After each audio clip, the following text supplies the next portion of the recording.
მოგესალმებით მეგობრებო, ეს არის პოლიტიკის ეკოს შემდეგი ეპიზოდი და დღეს ჩვენ სტუმართან ერთად, შოთა თხელიძესთან ერთად, რომელიც საერთაშორისო ურთიერთობების სპეციალისტი ანალიტიკოსია, ვისაუბრებთ მიმდინარე გეოპოლიტიკურ მოვლენებზე, რომელიც ბოლო კვირების მანძილზე განვითარდა თვალსაჩინოში.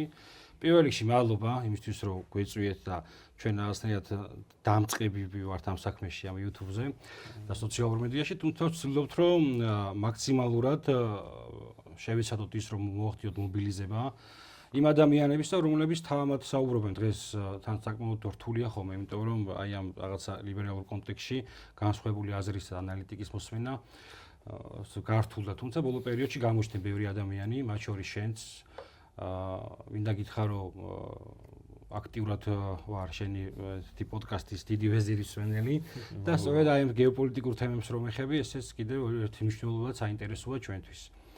სანამ თემაზე გადავალთ, მე მინდა რომ ერთი წინამძღვრება გავუკეთო, რომ ჩვენ ბოლო კვირებში გქონდა რაღაცნაირი ისტერია იმისა, რომ აი შეერთებული შტატები უკრაინას გადასცემს ტომაჰაუკებს და შეესწირება დაწერა, მე მთელი ამბები იყო ამაზე და თითქოს რაღაც დიდი ფსონიდებოდა და მე ისიც რამოდენიმე ადამიანი, მათ შორის ჩვენ საშინაო პოლიტიკაში, რომელიც აქტიურად არიან ჩართულები და ეგრეთ წოდებული ანალიტიკოსებიც ხშირად წერდნენ, რომ დამთავრდა ბრძოლის ველზე რუსეთის უპირატესობა და ეს ეიფორიის მიზეზი ან შეიძლება ტაქტიკური რაღაც პოლიტიკური ხრიკი იყო, თუმცა ეს მასობრივი ეიფორია რითი იყო შენი აზრით, აი უფრო მეტად გამოწვეული, რომ მე ნელ-ნელა ჩავშალოთ უკვე ამ ტრამპის ზელენსკის შეხვედრის პერიპეტიებიც.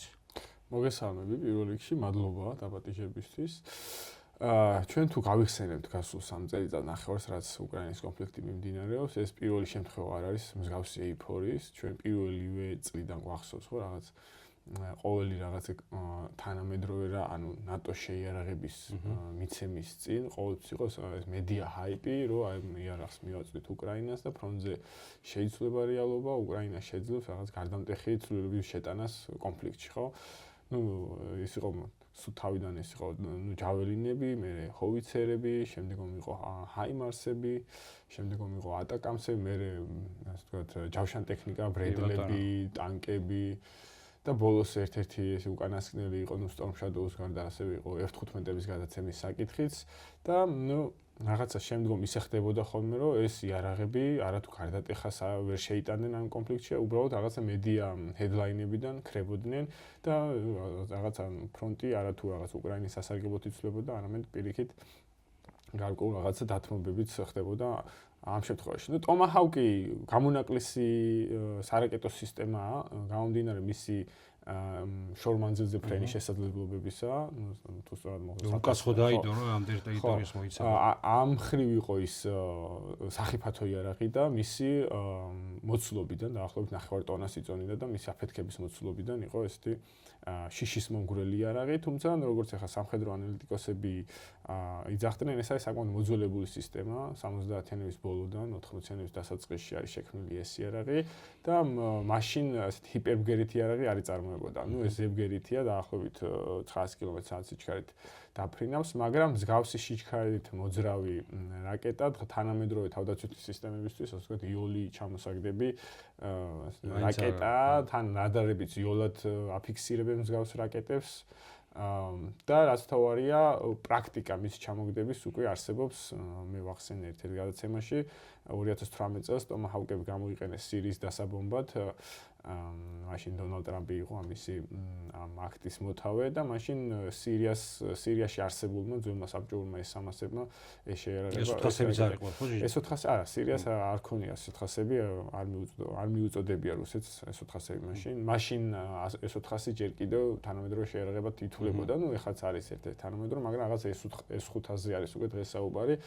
ამიტომ გარკვეულწილად ეს იყო შეერთებული შტატების მხრიდან პოლიტიკური რაღაცა სამხედრო წნეხის გაზრდისთვის გადადგმული ნაბიჯი, რომ აი დაეტესტა რა რეაქცია იქნებოდა ამ შემთხვევაში რუსეთის მხრიდან, წამოვიდოდა დათმობებზე, მოლაპარაკებებზე თუ არა, მაგრამ როგორც ასე ვთქვათ, ნახეთ გარკვეულწილად შეერთებულ შტატებმა ამ შემთხვევაშიც ეს გაზრდილი წნეხი ისევე ასე ვთქვათ სტატუს-კვოს დაუბრუნა, ანუ შემცირდა გამომდინარე იქიდან, რომ შეთანხმდნენ დონალდ ტრამპი და ვლადიმირ პუტინი, რომ ბუდაპეშტში შეხვდებიან.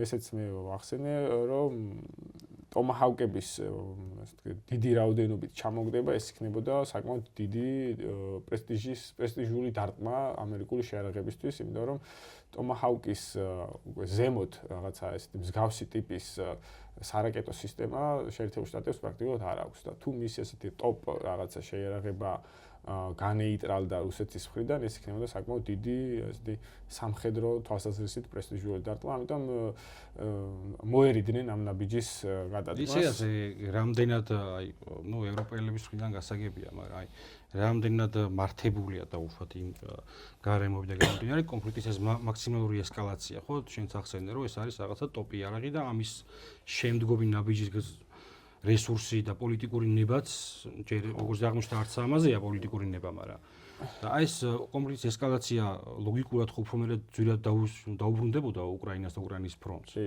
აქ ნაწილობრივ გათვლა იყო თვითონ შიდა რუსულ საზოგადოებაზეც, რომ მაგალითად თუ ეს საჰაერო სარაკეტო დარტყმები საკუთარ მიზანს მიაღწევდნენ, ეს იქნებოდა საკმაოდ დიდი კრიტიკის გამომწვევი პუტინის მიმართ, იმიტომ რომ რუსეთში არა ომის ამ ფორმით დასრულებას თხოვენ, არამედ ხო, ანუ ესკალაციას თხოვენ და უფრო რაღაცა ხისტი სამხედრო მოქმედებებს, ესეთი განწყობაა დღეს მოსკოვში და თუ ესე თუ მაგალითად ეს ტომაჰავკები რაღაც ისეთ ენერგოინფრასტრუქტურას, იგივე სამხედრო ინფრასტრუქტურას რუსეთის ზურგში ასე ვთქვათ, საკუთარ მიზანს მიაღწევდა და მიიტანდნენ დარტყმას, ეს იქნებოდა საკმაოდ დიდი კრიტიკის მიზეზი, რაც გამოიწვევდა უკმაყოფილებას, შეიძლება აგრესიის ზრდას რუსეთის მხრიდან, მაგრამ როგორც აღმოჩნდა, შედეგი ჩვენ ვიყავით მორიგჯერ მედია ჰაიპის მსხვერპლი ამ შემთხვევაში.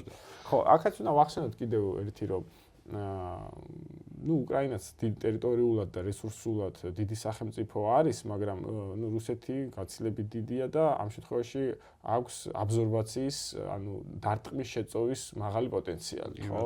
ჩვენ ხედავთ ახლა ხო, რომ თითქმის ყოველ კვირა თუ არა, ძალიან ხშირად უკრაინულ დრონებს მიაქვს, ასე ვთქვათ, იერიში გარკვეულ ენერგოინფრასტრუქტურაზე, სარკინიგზო ინფრასტრუქტურაზე, მაგრამ რაღაცა დიდი რაღაცა ცვლილებას ეს არ იწვევს რა, უბრალოდ ეს არის თან მოუხშირა კიდევ სამბოლო ხანებში ზელენსკი მორიცა ჩვენ მომს არ ვიგებთ, მაგრამ არ ვაგებთ, აქამდე რაღაც უფრო მეტად შემართება ეტყობოდა და ეხლა ისიც აღნიშნა, რომ ამერიკული დახმარების გარეშე მიუხედავად იმისა, რომ ხო ბუდაპეშტის შეხვედრა როდესაც ჩაინიშნა დაბრუნდა დღეს გავრცელდა ინფორმაცია თუ არ ვცდები, რომ საფრანგეთის და მოკავშირეების ახალი რაღაც სამიტის შეკრება უნდათ ევროპულ მოკავშირეებს, ისე რაღაცა ამ ძველ თითქოს ევროპამ რომ მიიღოს თავის თავზე უკრაინის გადაიარაღების და ზოგადად აი ამ კონფლიქტში უკრაინის მხარდაჭერის ფუნქცია, თუმცა ზელენსკი პირდაპირ იძახის ეხაც ბოლოშიც თქვა, რომ ამერიკული აი ამ მხარდაჭერის გარეშე წარმოუდგენელია ჩვენმა თავდაცვისმა საჰაერო სისტემამ გაუძლოს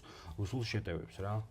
ხო, ევროპის მხრიდან ახლა მედიაციის როლის თამაში ამ კონფლიქტში მე მგონი ეს დრო პრაქტიკულად წარსულს ჩაბარდა, იმიტომ რომ ამ მხრივ ცუდი გამოცდილება არსებობს, დაწყებული ახლა მინსკის შეთანხმებები და სადაც ნორმანდიის ფორმატში საფრანგეთი და გერმანია იყო ერთ-ერთი მოდერატორი ქვეყნები, შემდგომ გახსოვთ ალბათ სანამ ომი დაიწყებოდა 2022 წელს, ცალკე შოლცი ჩავიდა და შეხვდა პირადად პუტინს, ცალკე მაკრონი ჩავიდა, თუმცა ამ გარკვეულწილად მოდერაციამაც არ გამოიღო შედეგი და დღეს ახლა თვითონ ევროპაში არსებული რიტორიკა რაც არსებობს, ხო, რომ აი ჩვენ უნდა დავიწყოთ სწრაფი სამხედრო მილიტარიზაცია იმისათვის, რომ ჩვენ თავარ საფრთხეს საომავლოდ გაუმკლავდეთ ამ შემთხვევაში რუსეთს, ესეთი რაღაცა პოლიტიკური რიტორიკა და ქმედებები, ქმედებებში გულისხმობ ფინანსურ სამხედრო მხარდაჭერას უკრაინისთვის, ამ შემთხვევაში არ აძლევს საშუალებას ევროპას რომ იყოს ასე ეფექტური მოდერატორი. თან რაც თავარი რესურსის სამოწურვადია და ნდობაც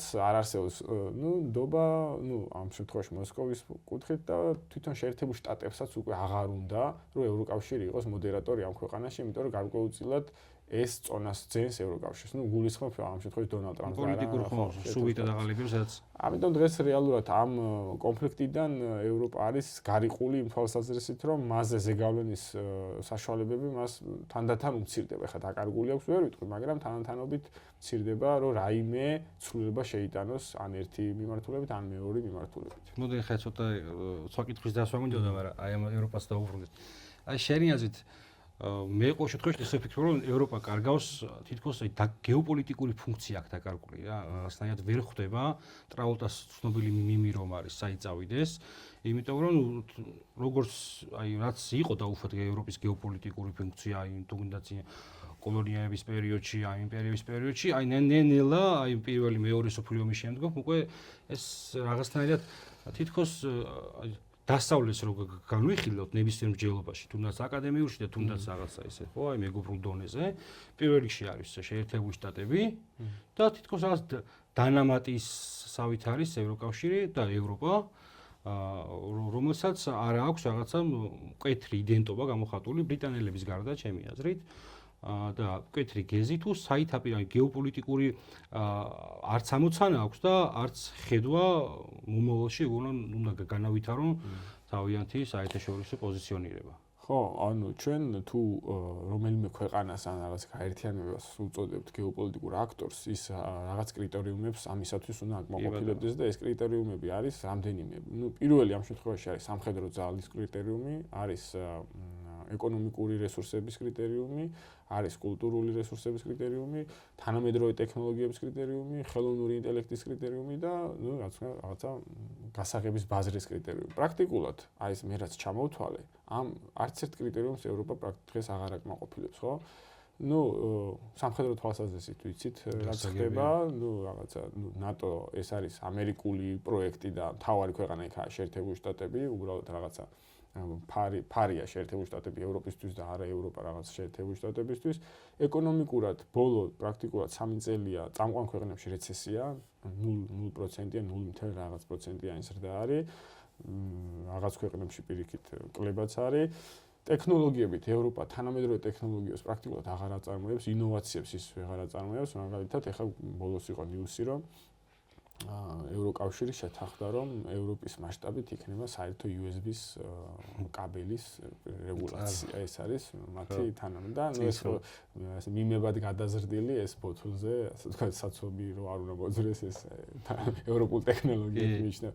AI-ის ასე თავარი მონსტრები ამ შემთხვევაში არის ჩინეთი და შეერთებული შტატები, ევროპა აქაც თამაშგარეშია და რაც თავარია არ აქვს ეს დამავიწყდა მონაცემთა ბაზის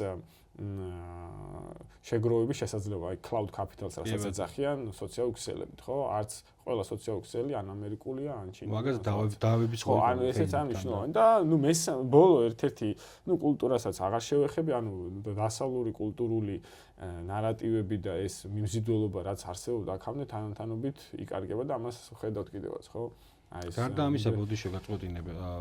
რაღაცნაირად კრიზისია თვითონ ლიდერების ლეგიტიმაციის კრიზისიც არის. თვითონ აი ყველა ის წამყვანი ქვეყნების თუნდაც მათივე კვლევებით რომ შეაფასო, საკმაოდ ისინია სანდოობის მომენტია რა. აი ხო გარდა გავიწყეს, და ბოლო ერთ-ერთი რითაც შეიძლებოდა ევროპა ყოფილიყო საინტერესო სხვა გეოპოლიტიკურ აქტორებისთვის, ეს იყო გასაღების ბაზარი, რომ რაღაც 5 მილიონიანი ბაზარია, სადაც მე ჩემ პროდუქციას შევიტან და გაიყიდება. მაგრამ დღეს, ასე ვთქვათ, მსყიდველუნარიანობაც მცირდება ევროპაში და ის მასშტაბი, რაც ის რესურსები, რაც ამ თვალსაზრისით შეეძლო საშუალო სტატისტიკურ ევროპელს, რაღაცა უფრო მეტი ეყიდა ვიდრე აქამდე, ესეც შემცირებულია, ხო?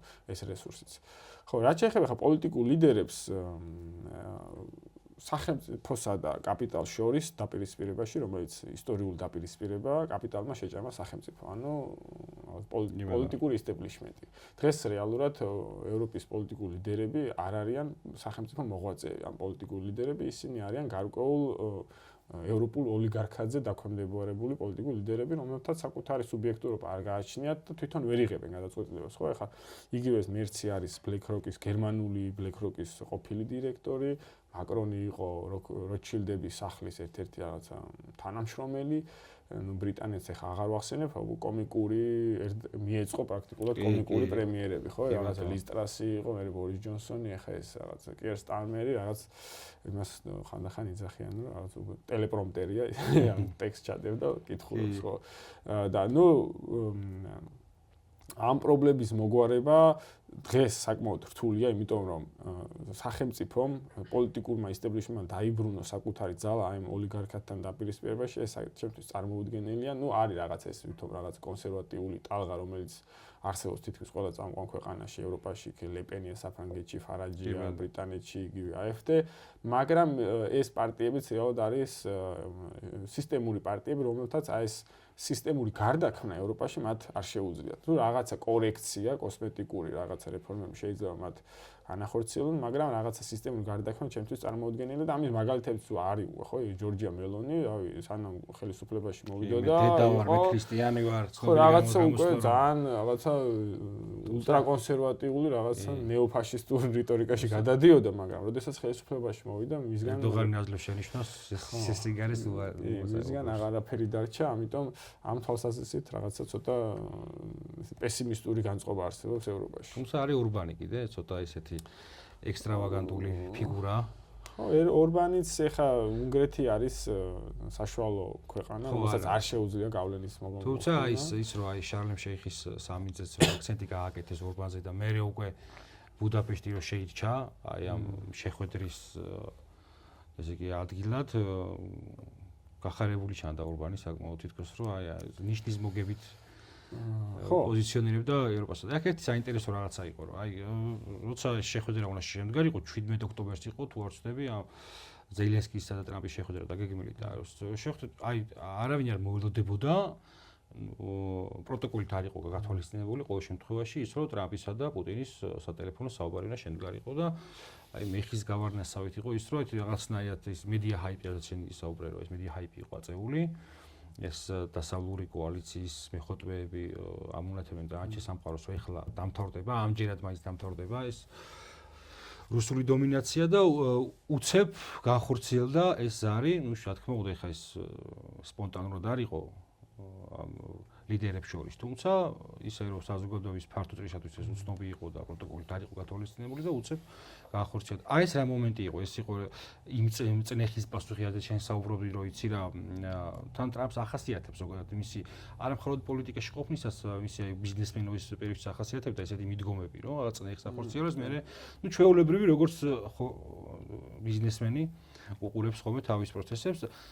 ეს იყო ამ წნეხის პასუხი თუ ეს იყო რაღაცნაირად ამ ორის წინასწარ შეთანხმებული რაღაცა მოქმედება. ხო, ეს რთულია სათქმელად, რომ ხა წინასწარ შეთანხმებული იყო თუ რაღაცა. ნუ ჩვენ მაინც იმ რაღაც ფაქტებით უნდა ვიმსჯელოთ, რაც არის კონსპირაციას ვერ გამოვიტანოთ. ხო, ნუ ეს როგორც ახსენე, ეს არის მისი მეთოდი, რომ მაქსიმალურად გაზარდოს წნეხი, რომ აი დააფრთხოს მისი მეტოქი ან მოწინააღმდეგე, რომ შეაცვლევინოს ქცევა და მე რაღაცა მინიმალურზე მაინც დაითანხმოს. ხო, აი სატარიფო ომების დაახლოებით იგივე ფორმატში მიმდინარეობდა, რომ რაღაც დაადებდა 150-200%-იან ტარიფს და მე შეთანხმდებოდნენ რომ რაღაც 15%-ზე, ხო, რაღაც მინიმალური მიიღო. იგივე მაგალითად აი ახლო აღმოსავლეთში ღაზაში მიმდინარე კონფლიქტი რაღაცა ჰამას დაემუქრებოდა რაღაც ესეთი შლეგი სიტყვებით და მე რაღაცა მაგერ შალმე შეიხში რაღაც ნუ მშვიდობას ვერ დავარქვი, მაგრამ აი ცეცხლი შეწყვეტეს რაღაც კონტროლებზე. თუმცა მე ისე დაირღვა, მე ისე ხო. ნუ ბუდაპეშტის შეხვედრაც რა მოლოდინები შეიძლება? არ მგონია ეს რამე რაღაც გადამწყვეტი შეხვედრა იყოს, ისეთივე შეიძლება შინაარსის აღმოჩნდეს, როგორც იყო ენქორიჯში, ალიასკას როდესაც შეხვდნენ ტრამპი და პუტინი. ნუ თუ არ არის შეერთებული შტატების მხრიდან მზაობა, რომ ამ შემთხვევაში რუსულ მოთხოვნებს გარკვეულწილად დათანხმდნენ, მაშინ ისეთივე იმავე პროცესით გაგრძელდება ეს კონფლიქტი უკრაინაში, როგორც აქამდე მიდიოდა. თან აქ მარტო ამერიკის ფაქტორიც არ არის, შეერთებული შტატები რომს გავიდეს თამაშიდან, ევროპა მაინც დარჩება ამ თამაშში და ნუ ამ საკითხებს მინდა მესაუბრა. ნუ ევროპას სხვა დასაკარგი უკვე აღარაფერი არ აქვს, გარდა იმისა, რომ ბოლომდე გაუწიოს ნამდვილად რუსეთს, იმიტომ რომ როგორც ვახსენე, მათ დაკარგეს, ასე ვთქვათ, რელევანტ, ანუ ეკონომიკური რესურსები, ფინანსური რესურსები, დაკარგეს გეოპოლიტიკური, ასე ვთქვათ, მნიშვნელობა და თუ, ასე ვთქვათ, დაახლოებით ესეთი სურათია, რომ შეერთებული შტატები ევროპელებს ეუბნება, რომ აი თქვენ თუ გინდათ ეს რესურსები დაიბრუნოთ და თქვენ ანგარიში გაგიწიონ, ადექით აგერ რუსეთი დაამარცხეთ, ნუ რაც აქვს მას რესურსები წაართვით და დაიბრუნებთ ამას. ეხლა მე არაფერს მომცემი. იარაღი თუ გინდა ჩემგან იყიდეთ. ხო, იარაღი თუ გინდა ჩემგან იყიდეთ და ანუ პოლიტიკურ ელიტებს ევროპაში სხვა არ დარჩენიათ, იმიტომ რომ მათი უკან დახევა ნიშნავს მთლიანად აი როგორ გითხრა ევროპული პროექტის დაშლას, რაც არსებობდა რა მეორე მსოფლიო ომის პერიოდიდან. ბუდაპეშტის შეხვედრა რო გაისმა, ტუსკმაც იგივე თქვა რა, რომ უკრაინის ფრონტი თუ დაეცა, მერე დაეცემა ბალტიისპირეთი და დაეცემა პოლონეთი, აღონდ იმ სხვა გაგებით, რომ რუსეთის აგრესიის შედეგად. თუმცა აგრესია არ იქნება უბრალოდ ეს იმ მასშტაბის, ანუ უყურეთ იმ მოცულობით და იმ რაღაცა ნებელობით არიან ჩართულები ამ კონფლიქტში და ისეთი ასე ვთქვათ ძალისხმევა უკვე გაწეული 3 წელიწად-ნახევრის განმავლობაში, რომ ეხა აი ამ კონფლიქტში მარცხი ეს არის პრაქტიკულად გეოპოლიტიკური კატასტროფა. დასასრული. და ხო, დასასრული, ანუ თუ აი ორგანიზაციული ფორმატებისთვისაც რაც არსებობდა, ხო, იგივე ევროკავშირისთვის, იგივე ნატოსთვის და ასე შემდეგ. და იმ ელიტებისთვის, რომელიც აქამდე მართავდნენ, ხო, ანუ შენ იყავი ელიტა, პრაქტიკულად მსოფლიო მიიყვანე ბირთვულ კატასტროფამდე, რაღაც ისიც შეგეშინდა, ბოლომდე ვერ მიაწექი, წააგე და ეხლა რაღაც აკეთებ და მე დამტოვე რაღაცა ეკონომიკური სიმძლავრეების გარეშე, მომავლის პერსპექტივის გარეშე, ხო?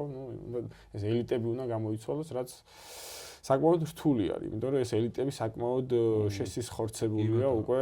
ხო, მაგრამ გამოსავალი აქვს და უშუალოდ მოდი ესე ვთქვათ, რომ ხა ჩვენი არ ვისაუბროთ სენტიმენტებით და იმდენ ჩვენი მთელი ამ პლატფორმის და ამ საუბრის მთელი დანიშნულება ის არის, რა ანალიტიკურად შევხედოთ, ხო? გამოსავალი რა შეიძლება გქონდეს აი ამ გამოწვევების ფონზე ევროპას. ახლა ამერიკა გვერდში დაუდგება, არ დაუდგება, ესეც ყველა შეხვედრის მერე ჩაიყვანს ევროპელებს, დაარიგებს ჭკუას, ის საერთოდ მგონია, რომ თავის იმიჯის შესხმაში ძალიან გაერთო ტრამპი. თან უყვარს, ხო? ახლა ესა No Kings აქციის მერე ისეთი ვიდეო დადო, ეგეთი ვიდეო ნებისმიერ ლიდერს დაედო ევროპაში მაქვს საუბარი და ჩვენთან თუნდაც ხო, ხა ის იქნებოდა, ხო? მასთან რაღაცნაირად ის არის, ხო? ჰოლივუდური მომენტები აქვს რა. ანუ ეს რაღაცა ამ სამყაროს რაღაცა ამ პოსტმოდერნიზაცია დაეთყო მე პოლიტიკასაც რა, რაღაცა თეატრალიზებული გახდა პოლიტიკაც, ხო? რაღაცა არა მნიშვნელობა, ანუ შინაარსიანი და რაღაც პოლიტიკოსი რაღაცას ამბობს იმას ამსაწყებს აქვს მნიშვნელობა, არამედ რაღაც თეატრი. მე რას ვიტყვი ერთია და რა სლენგების მაგრა შემოიტანა. და ეს რაღაც შემოსულია, რაღაც მარკეტინგული ხრიკები და რაც აი ძირს უთხრის ამ შინაარს, რაც ადრე ქონდა პოლიტიკას, ხო, აი რაღაც ცივილიზაციის პერფორმანსების დონეზე დასულ პოლიტიკას ვეძახი ხოლმე მე. ხო, ესეც იწევს, ეს შეიძლება ესეც შეგნებულად არის გაკეთებული, რომ მაქსიმალურად გამოიწვიონ ნიჰილიზმი ელექტორატში და შემდგომ რაღაცა მარტივად აი შეინარჩუნონ ის და მე ახალი ლიდერი ისეთი პროექტი მოაჩნდეს.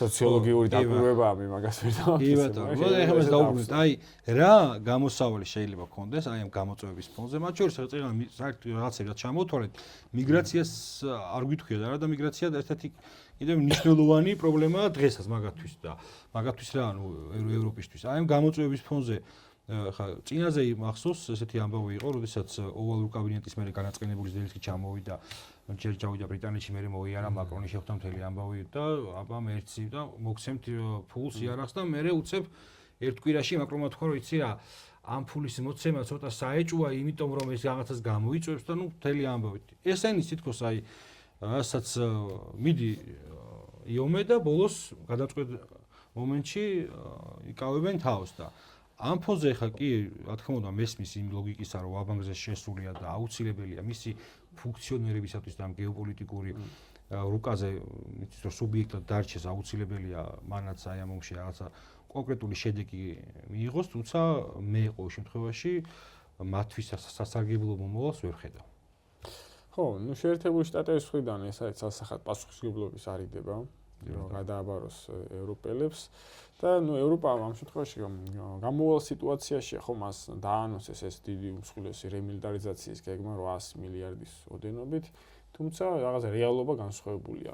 რესურსები იმისათვის რომ მოხდეს ესეთი რადიკალური შეიარაღება არ არსებობს. არც რაღაცა ელემენტარულად ფოლადის რესურსი ჭირდება ამას, ენერგორესურსები ჭირდება, რაც ეხა ორივე ასე ვთქვათ, სქარსეთი ანუ დეფიციტურია, რაც ფასრზდის წარმოების და რეალურად რაღაცა იარაღების წარმოება არც კი უღირთ. ამას წინათ კითხულობდი, მაგალითად საფრანგეთი გავიდა ერთ-ერთი პროექტი იყო დრონების აწყობის პროექტი, ესე ბაირახტარის მსგავსი ტიპის დრონების. უბრალოდ იმდენი ჯდებოდა, რომ აღარ ღირდა და უკვე ძველი როგორ ითქვა, ჩამორჩენილი ტექნოლოგია იყო, იმიტომ რომ ბაირახტარი ეს არის ბაირახტარის მსგავსი დრონები, ეს დიდი დრონები. ეს არის მარტივი სამიზნე, თან ეს თანამედროვე თავის დროზე ქონდა ეფექტი. ეს დაიწყო 2000-იანების დასაწყისში, მაშინ ეგონათ რომ ეს იყო რაღაც თანამედროვე იარაღი და გამოადგება. ესეთი იარაღი არის ისეთ ბრძოლაში რაღაცა გამოსადეგარი, სადაც მეტოქე არის სუსტი და მას არ შეუძლია რაღაცა წინააღმდეგო გაგიწიოს, მაგრამ მსგავსი ტიპის დაპირისპირებაში, რაც ახლა უკრაინაში მიმდინარეობს, აზრი არ აქვს მის კეთებას, უბრალოდ ფულის ხრა არის, ეს არის მარტივი სამიზნე, რა ვიცი, შეიძლება ზოგმა ავტომატიკას ჩამოაგდოს თუ რაღაცა ცოტა დაბალზე იქ. ხო, რაც შეეხება თვითონ ახლა აი ამ რომ გავაგზავნოთ ტრამპის და შეერთებული შტატები რუსეთის ურთიერთობაც, მე ნაკლებად წარმომიდგენია, რომ შეერთებული შტატები დათანხმდეს რუსეთის მოთხოვნებს, ხო? დონბასის რეგიონი ხინად მინდა. ხო, ეს ნიშნავს, რომ პრაქტიკულად უკრაინა უნდა ჩააბარონ რუსეთს.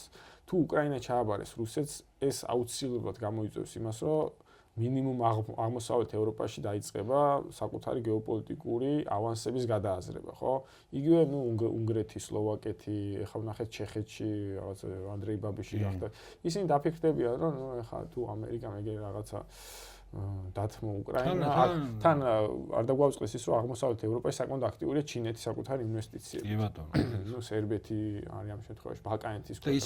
ისეაც აღჟღერებენ ამ გადააზრების იმპულსებს უკვე. კი, და ანუ ეს გამოიწვევს, ხო, როგორც აქამდე ვახსენე, აი ამ ატლანტიკური ფორმატების ძირის გამოთხრას, რაც ახლა შეერთებულ შტატებს არ აწყობს.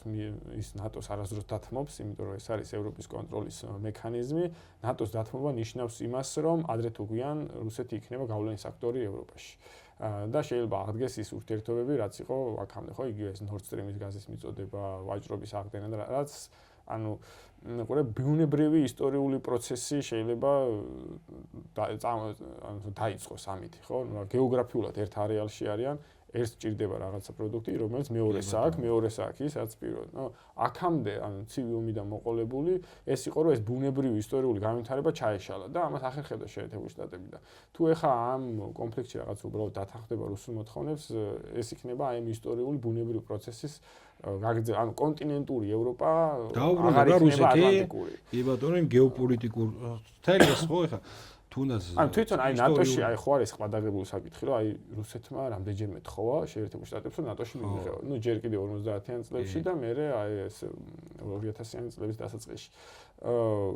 ესეც იმიტომ ამასაც იმიტომ არ დათანხმდა შეერთებულ შტატები, რომ თუ ორგანიზაციაში იქნებოდა რუსეთი, მაშინ ევროპის შეერთებული შტატების მნიშვნელობა ევროპისთვის აღარ იქნებოდა იმ ხელა, რამდენიც მაგალითად ეხლა აქვს ამ ფორმატში. იმიტომ რომ ნუ ეხლა თუ რუსეთი ჩემთვის მტერი არაა, რაღაცა რესურსულად მამარაგებს, რაღაცა ვაჭრობ, კულტურული გაცვლა გამოსვლა. უფრო დიდი ისტორიული გამოცდილება აქვს ევროპულ სახელმწიფოებს რუსეთთან ურთიერთობის, ეხლა გვინდა არ გვინდა ეგრე იყო. ეს ეწინააღმდეგება მთლიანად იმ გეოპოლიტიკურ თეორიებსაც, რაც არსებობს ანგლიკანურ სამყაროს მიერ შექმნილია, რომ რაღაც ევრაზიულ მატერიკზე არ უნდა მოხდეს ერთობა, იმიტომ რომ ის იქნება მაშინ სამყაროს ცენტრი და ანუ შეერთებულ შტატებს და საზღვაო ძალებს გაუჭირდებათ კონტროლი და გავლენის ასე გაფართოება. და აი კარგი იმაზე მიხვედი რა ესეთ თეორიაზე, თან რატომღაც მგონია და ყოველ შემთხვევაში მსჯელობისაგან შეიძლება იყოს, რომ ეს სამხრეთული ბლოკის შექმნა და ხარხენდის დაახლოება რიმლეთთან, უფრო მეტად აი ჩინეთი, ინდოეთი,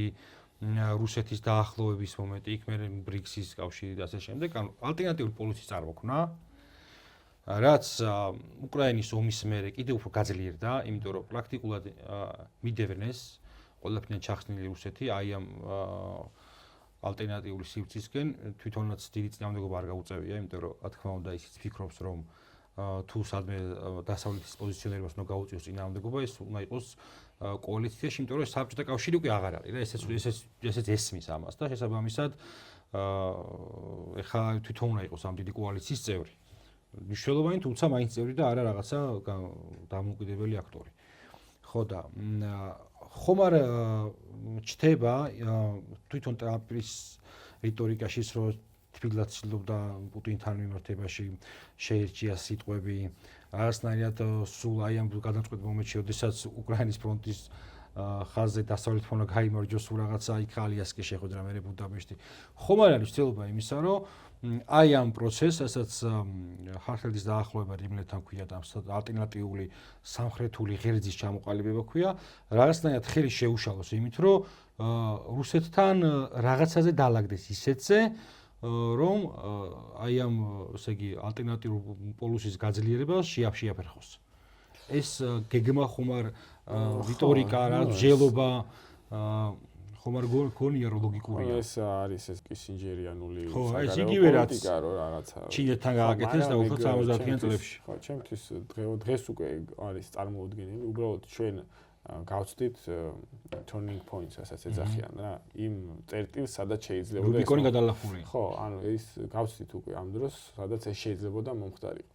და ამის თქმის საშუალებას იძლევა ისიც, რომ თუ კი შეერთებულ შტატებს სურდა მსგავსი რამ, რაღაცა რუსეთთან დაალაგებით, რაღაცა აი ამ სამხრეთული ბლოკის დაშლა, მაშინ ყველაზე საფუძველმდებარე რაც არის ამ ორი ქვეყნის ურთიერთობებში, ეს არის სტრატეგიული შეიარაღების შეთანხმებების აღდგენა. იმიტომ რომ დღეს თავარი საფრთხე ზოგადად სოფლიოსთვის არის ის, რომ პრაქტიკულად აღარ არსებობს არც ერთი შეთანხმება, რომელთაც უზრუნველყოფილია გლობალური უსაფრთხოება. ხო, ცივი ომიდან მოყოლებული არსებობდა რამდენიმე შეთანხმება, რომელიც განსაკუთრებით ეს ორი დიდი მსხვილი მოთამაშე, ორი უზარმაზარი ბირთვული ქვეყანა თანხმდებოდა იმაზე, რომ განიარაღების ნაწილზე საშუალო და შორმანძილზე ფრენი ბალისტიკური რაკეტების განლაგების ადგილზე, ერთმანეთისა დათვალიერების იმაზე, რომ აი სადგავს, რამდენი დგას ასე შემდეგ, რაც ასე გარკვეულ ასე თქვა უსაფრთხოებას ქმნიდა, რომ იცოდნენ მხარეებმა ერთმანეთის ასე ვთქვათ რესურსები, პოზიციები, სტატუს კო რაღაც. დღეს ეს პრაქტიკულად მოშლილია. ჩვენ პრაქტიკულად ვარსებობთ რაღაცა ბეცვართ მინდობილი იღვალზე, რომ რაღაცა შეიძლება გადაუტრიალდეს ერთ მხარეს და რაღაცა ისროლოს, ან გადმოუტრიალდეს მეორე მხარეს და ისროლოს, ხო? ეს გლობალური უსაფრთხოება მოშლილია. ნუ ეს რაღაც საფუძველმდებარე რაღაცა თუ არ შეთანხმდა ამ ორ ქვეყანას შორის, არანაირი რაღაცა დაახლოება და რაღაცა არ იქნება. ნუ თავ იმას დავანებოთ, რომ შეერთებული შტატების ლიდერობით დღეს რუსეთი იმყოფება რაღაც უპრეცედენტო სანქციების ქვეშ, რაღაც რამდენიმე 10,000 გაცდა, ხო, რაღაც ეს სანქციების რაოდენობა, რაც ხა თუ ეს არ განულდა, არც ამ შემთხვევაში არ იქნება, ნუ რა უნდა შესთავაზოს მაშინ სანაცვლოდ შეერთებულ შტატებმა ამ შემთხვევაში, ხო, რუსებს. ხო, აი ეს წინა საკითხიც რო გავაგრძელოთ, რომ არ ვფიქრობ, რომ შეერთებულ შტატები დათანხმდება მეთქი რუსეთის მოთხოვნებს. ეს მოცემულობა ამ შემთხვევაში მოსკოვს უტოვებს მხოლოდ ერთადერთ გამოსავალს, რომ საკუთარი ეს მიზნები და საკუთარი უსაფრთხოება, რასაც ისინი არქმევენ, გადაჭრას ფრონტის ველზე. რაც არის, ნუ ტრაგედია რეალურად, იმიტომ რომ ამ ფრონტის ველზე, ნუ დღის განმავლობაში ამდენიმე 1000 ადამიანი იღუპება. უკრაინა როგორც სახელმწიფო რაღაცა პრაქტიკულად უკვე გადადის დისფუნქციურ ხასიათს იძენს, აი ბოლო კვირების განმავლობაში მომხდარი ფაქტები ამას, ასე ვთქვათ, ამის თქმის საფუძველს იძლევა, ეს ენერგო სადგურები იქნებოდა, ეს გაზის საცავები იქნებოდა, ეს ხიდები, მატარებლის სისტემა, რომლებიც პარალიზებას ახდენს ეკონომიკის, ხო? და მოსახლეობასაც აიძულებს, რომ რაღაცა დამატებითი ემიგრაციაში წავიდნენ, ხო? ნუ ეხლა თუ დენი, გაზი, წყალი არ არის, მაშინ რას აკეთებ, ხო? ნუ ეხლა ნაწილი უკვე წასულია და რაღაცა ქმნის ისეთ პერსპექტივას, რომლითაც რეალურად, ასე ვთქვათ, შედეგი ამ ომის რეალურად საბოლოოდ გადაწყდება ფრონტზე. ამის თქმა მინდა. კი ბატონო, და მაშინ აი მაგ ლოგიკაში რატო ეჩქარება, ეს რატო არის ნობელის პრემია გასაგებია წელს ვერ მიიღო რა, აი მაგრამ რატო არის მოწადინებული, რომ უკრაინის ომი დაამთავროს და გაყინოს, ანუ რა არის ამის მიზეზი? ნუ ახლა უკრაინის ომი არის მთავარი სისტემური კონფლიქტი დღეს საერთაშორისო ურთიერთობებში, რომელიც განსაზღვრავს მომავალს, გლობალურად, სოფლიოს მომავალს და ამ სისტემური კონფლიქტის გადაჭრა არის რთული და თუ ის ამას გადაჭრის, მაშინ მართლა ნობელის ღირსია, მეც ვეთანხმები. მაგრამ ნუ ტრამპს საკუთარი პერსონალური რევანშები აქვს, განსაკუთრებით ბარაკ ობამასთან მიმართებაში, რომელმაც მიიღო თავის დროზე 2010-ში თუ 2011-ში ნობელის მშვიდობის პრემია და მასაც სურს და ნუ ტრამპის პერსონალური ამბავია, მან დავდივარ. აბა მაშინ ნობელის მიღება სხვას რას უწყვეტს ახლა შეერთებულ შტატებს.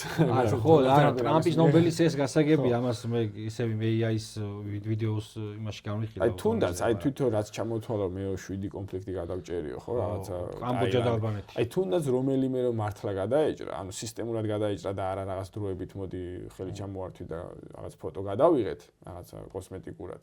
აი მართლა რომ სისტემურად გადაეჭრა, შეიძლებოდა ამაზე ლაპარაკი, კი ბატონო, თანახმა იქნებოდა ბევრი, მაგრამ რეალურად ის 7 კონფლიქტიც იყო რაღაც ბუტაფორიული შეთანხმება, რომ აი დღეს აღარ ესროლო და მე 1-2 თვის მერე რადგინა ისქენი. ეს რანაირი ომი შეწყვეტა. არა, აი არის. თან ეხა ჯერ ვითომ ის ხო გამოვიდა დაწერეს, რომ შეაგინაო ზელენსკისო იქ შეხვედრაზეო, რომ ხელი მოაწერო, მე არა არ შეუგინებიო.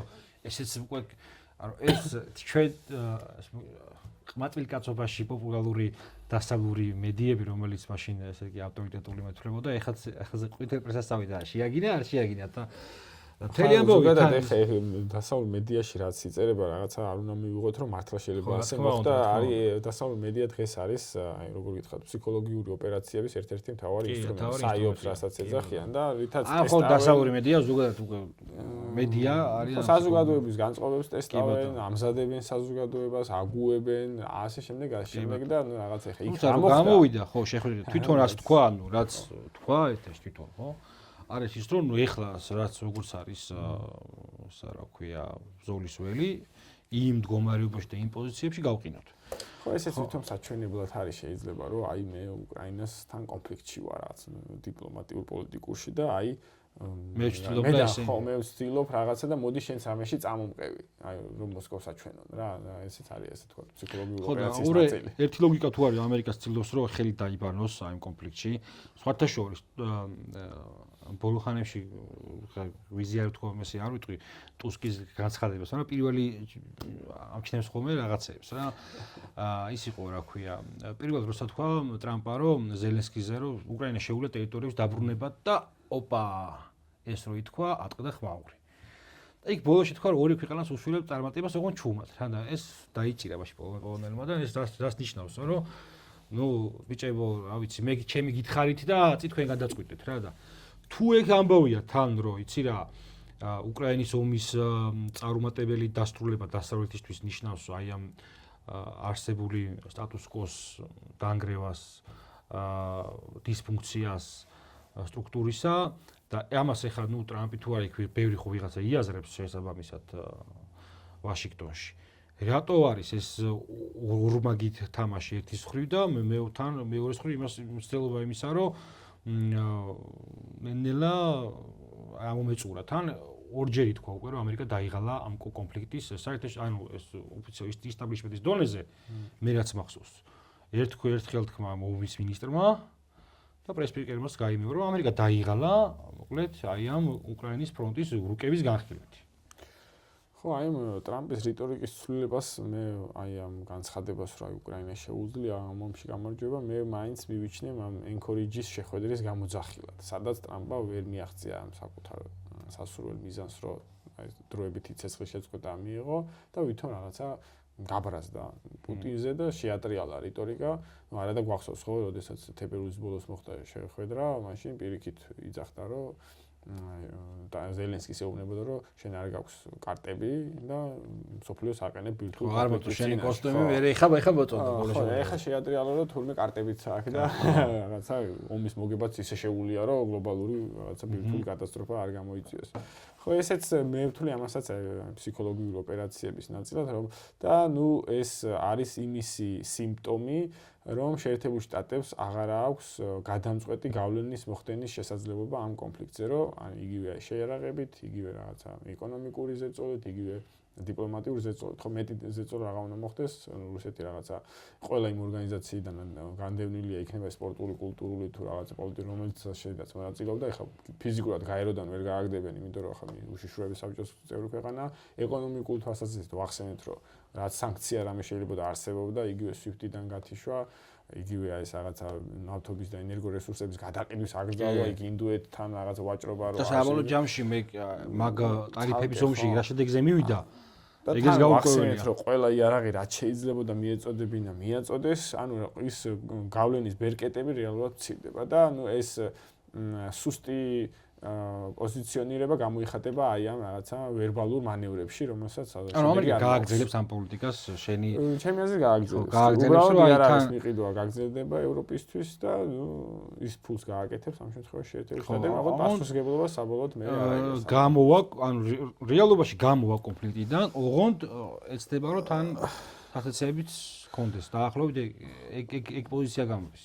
ხო, როგორც ვახსენე, პოლიტიკური დიპლომატიური ნაწილიდან ვითომ გამოვა, მაგრამ ის შინაარსობრივად მაინც ჩართული იქნება. ხო, ეგ რა თქმა უნდა. მოგულისხმობ, მაგალითად, თუ გარდა იმისა, რომ იარაღს მიაწოდებს ევროპას, ნატოს და ნატო ვითომ მიაწვდის უკრაინას, მთელი სატელიტური სადაზვერვო ინფორმაციები, რის დაყრდნობით, ასე ვთქვათ, უკრაინა ახორციელებს საკუთარ რაღაც სამხედრო ოპერაციებს, ეს არის მეტწილად ამერიკული. არის ბრიტანული და რაღაც ნაწილი ფრანგული, მაგრამ მეტწილად ამერიკული. ამის გარეშე უკრაინას არ შეუძლია. დრონების პირველი ოპერაცია როცა იყო, ეგრევე თქვას, რომ ჩვენ აფშოში არა ვართო. ეგო ბრიტანელებმა გააკეთეს. ხო, მაგალითად ახლა ჩვენ თუ წარმოვიდგენთ იმას, რომ რაღაცა იგივე Starlink-ს გათიშავენ ან რაღაცა სხვა სატელიტური ინფორმაციას არ მიწვდიან, ეს იქნება პრაქტიკულად კატასტროფა უკრაინისთვის. ეს ნიშნავს, რომ რაღაცა თეთრი დროშები უნდა აფრინონ, იმიტომ რომ ეს ნიშნავს, რომ ფრონტზე ხარ, ბრმა არ იცი, ვის სად არის, რას ესვრი და რაზე მიიტანო იერიში და ხარ რაღაცა ვეჯი. და აი ამ პოლიტიკის გაგრძელება მე ვერ ხედავ, რომ ამ ცვლილებას მოუტანს უკრაინის ფრონტს. არ მოუტანს, მაგრამ ის რაც მე საპირისპირო ვთქვი, ისიც არ არის ასე ვთქვათ მისაღები. სადამდეც ხო, არ ვიცი ხო. ამიტომ ვამბობ, რომ რაღაცა საბოლოოდ ის ფრონტზე უნდა გადაწყდეს ამ ომის შედეგები, არანაირი რაღაცა დიპლომატიური პოლიტიკური შეთანხმება აქ არ მგონია მოხდეს.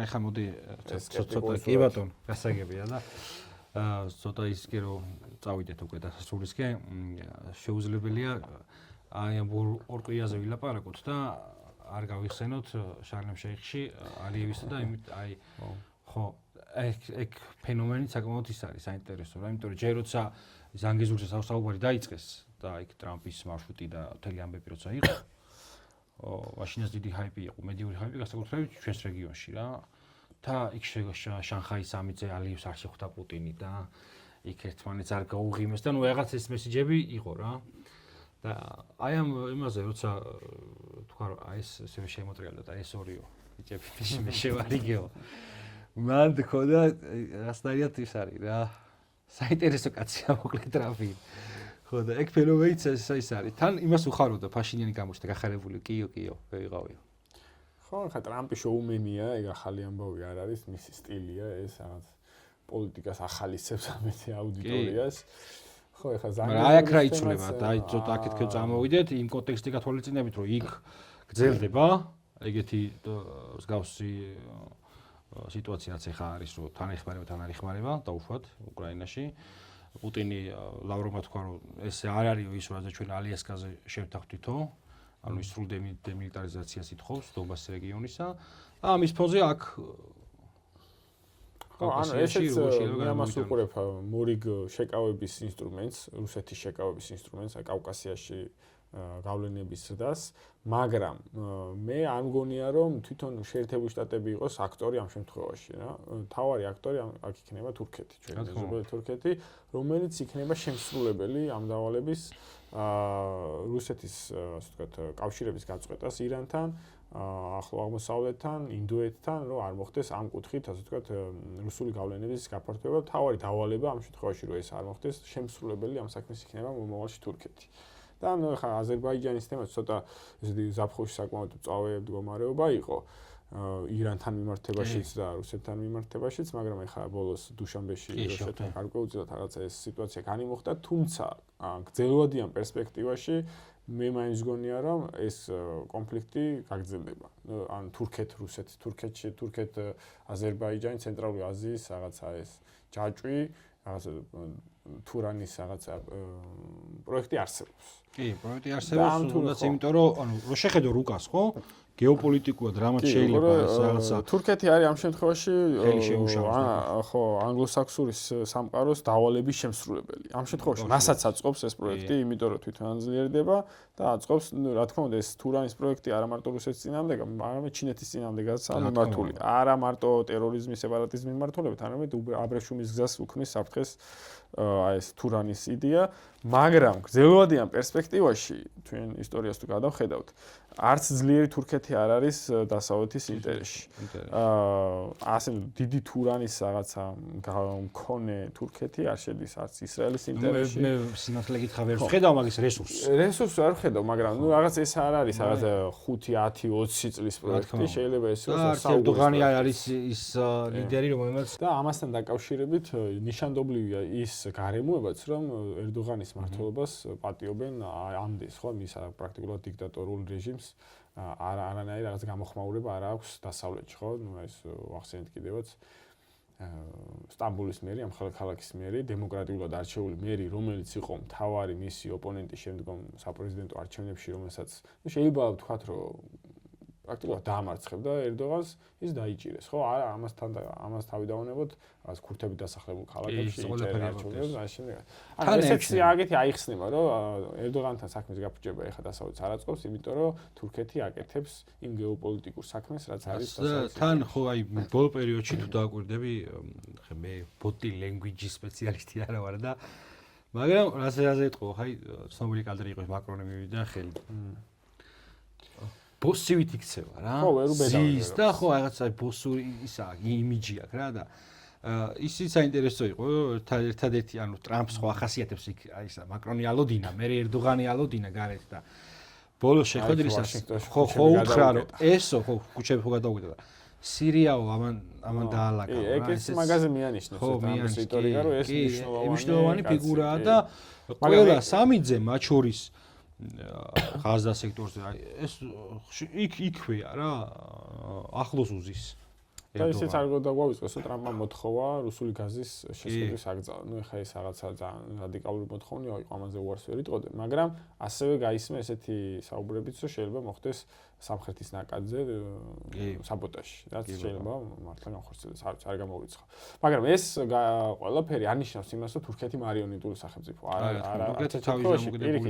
თუ მისი ინტერესი ემთხვევა დასავლეთის ინტერესს, კი ბატონო, ერთად მოქმედებენ, მაგრამ თუ არ ემთხვევა, ის ატარებს საკუთარ ინტერესს. აი, მაგის ქვამი და დიდი საკითხი, საბერძნეთთან დაკავშირებით საკითხი, ქურთების საკითხი სირიაში ეს არის. გარდა ამისა, მას საკმაოდ ძიმე, დიდი პოლიტიკური გამოცდილება აქვს რუსეთთან პოზიციონირების თან არსებობის, ლამის გადაყვა, ხა ოსმალეთის იმპერიის დაშლას მარტო რუსეთის ბრალიანებს მაგას რა თქმა უნდა არ ვიტყვი, მაგრამ ანუ იმ ძიმე ბრძოლებს და იმ კატასტროფებს, რომელსაც განიცდა გინია-ბალკანეთის, გინია-კავკასიის ფრონტზე, მივიდა ეს ბებერი სახელმწიფო საბოჯოში მაგამდე და ეს გამოცდილება საკმაოდ დიდია რა და თან კარგად იცნობენ კიდევ ორი ლიდერი ერთმანეთს და ეხლა ამის ფონზე მე თან უცებთ ორ სიტყვაში რომ ერთმანეთს დავეშვიდობოთ პოზიტიურ ნოტაზე როგორც ამბობენ და მე რამაც უხერხ და რაზე ვსაუბრობ ხშირად რა ფაქტია, რომ ახალი მსოფლიო წესრიგის ფორმირება მიდის და ნუ ეს რევიზია უკვე დაიწყო ჩინეთისა და რუსეთის სახით არსებული მსოფლიო პოლიტიკის წესების გადახედვისა და მე მაწუხებს პირველ რიგში ჩვენ გვინდა თუ არ გვინდა ვეცდებით თუ არ ვეცდებით მსოფლიო რაღაცნაირად გადალაგდება და ახლა რეალობაში გავიღვიძებთ. მე მაწუხებს ის რომ არ მიდის რაღაცნაირი მსჯელობა ჩვენს ქვეყანაში რა პოლიტიკური იდენტობა შეიძლება უნდა შევიძინოთ აი ამ თანამედროვე ახალ მსოფლიო წესრიგში და ვისურვებ ხა მე არ გეუბნები რომ დღეს მე და შენ დავდოთ ამის ალგორითმი და თეორია ეს შეიძლება რა იყოს მაგრამ მე ვისურვებ იმას რომ მაქსიმალურად გავაძლიეროთ ის რომ აი ამ თემაზე თუნდაც ესეთი მსჯელობებით რა დაიწყოს ვიღაცეებმა საუბარი ისე რომ საზოგადოების ინტერესის სფეროში მოიქცეს, იმიტომ რომ აუცილებელია აი ეს ინტერესი სხვაგან არის, ხო? დღეს სადაც უყურეთ ჩვენაც ხორციელდება, ჩვენს ქვეყანაში შიდა პოლიტიკის მხრივ რა, სხვაგან ვართ.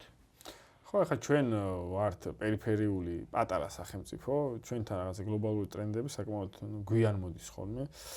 მაგრამ იმდენად უკვე რადიკალურად არის შეცვლილი გლობალური გეოპოლიტიკური სტატუს quo, რომ შეუძლებელია რომ ამაზე ახლა რაღაც თვალი დახუჭო და შენ იცხოვრო რაღაცა 30 წლის წინანდელი რაღაცა დისკურსებით და აზრებით, ხო? ეს ადრე თუ გვიან მოვა, უბრალოდ გარემოებები და რაღაცა ისტორიული პროცესი სხვაგვარად, თუ ამას ჩვენ კიდევ მოვა შევეწინააღმდეგებით და აი რაღაცა ძველი იმ პერსპექტივებით უყურეთ სამყაროს, რაც არსებობდა რაღაც 30-40 წლის წინ, მაშინ ეს უკვე ჩვენ სახელმწიფოს უქმნის საფრთხეებს. ამიტომ ეს ადრეთუგიან მოვა და ეს პროცესი როგორც ახსენე, თანადამობით დაწყებულია და ეს რაღაცა ტრენდი შეიძლება უფრო და უფრო აქტიური გახდეს. დიდი ვეზირი უნდა გაგრძელდეს, პოლიტიკის აქვე უნდა გაგრძელდეს, მილელიანი უნდა გაგრძელდეს აქვე, ესე იგი ლუკრის გამოუცხადოთ სოლიდარობა, ქერა და ხარდაჭერა.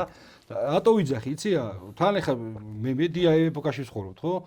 კარგია, მე მომწონს, მე იმას არ ვიძახი, რომ მარტო ესეთი ტიპის კონტენტი და ესეთი ტიპის პლატფორმები, თუნდაც რადიკალურად განსხვავებული აზრისა, უბრალოდ იმაზე, რომ ურთიერთპატივისცემას დამყარებული იმ საერთო განწყობით, რომ ჩვენი ქვეყანა და ჩვენი საზოგადოება არა მხოლოდ ღირსეულად, ესე იგი, გაერიოს ამ ახალი სოფლიო წესრიგის ფორმირებაში, არამედ რაღაცნაირად მოგებული დარჩეს. სწორად ახსენეს, რომ ჩვენ გვაქვს ჩვენი როლი მოსაძებნი. ჯერჯერობით არ გვაქვს. ანუ არ ვიცით რა აკადემიური წრეები კიდე რაც განსაკუთრებულია. ახლა მე რა თქმა უნდა, ჩემი ლექტორები, ისინი პატივისცემის ვერ ხედავ.